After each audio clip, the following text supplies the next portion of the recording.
One pattern I don't know, or I'm not sure we have actually clocked, is the narcissistic handover that happens. I don't know if some of you have clocked it in your lives or not, but it's something that I've noticed, especially if the narcissistic abuse started from home and then it continued even into adulthood. There's a pattern of a narcissist handing you over to another narcissist to continue the abuse. I don't know if you guys have noticed that. If your parents were narcissistic, especially the mother, if you're a female, the kind of man she would want for you to end up with is another narcissist. Even though she was there the night you cried to her about the abuse and everything, but that's the one that even after you finally walk away from, and maybe you're finding yourself, you're healing, you're taking care of yourself, she'll come back and go like, I really miss so and so. Why couldn't you guys make it work?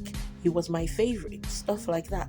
Or if you're a guy and you dated a narcissist just like your mom, and you finally got to get away from that person, and she would always compare whoever else you date to that ex that was really horrible to you, and tell you how that was the better choice. I wish you ended up with so and so.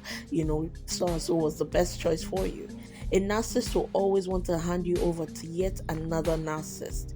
In my own life, my narcissistic abuse was stemmed from my siblings, and one of my siblings actually did a narcissistic handover to an ex-bestie who was the reason I then ended up in rehab for clinical depression. It was literally her saying, I prefer this person in your life. This is the one that you should move in with. This is the one you should stay with. Who then ended up being the worst person ever in my entire life. That literally is something narcissists do. Someone else has to continue that abuse. And I don't know if you've clocked it yet in your own life. I just wanted to share this. You need to understand and notice the patterns. That when you grow up in narcissistic abuse, someone else has to continue it, because narcissism is both spiritual and mental, and the spiritual aspect of it is the same narcissistic demon jumping from one person to the other, and they are like your spiritual handlers. They do not want to easily let you go. That is why maybe you have a pattern of ending up with narcissistic partners or having narcissistic friendships, because that demon has to jump from one person to the other. Until you clock the pattern and you break it, you are the determining factor in stopping narcissistic abuse in your life. I am not victim blaming, I am empowering you.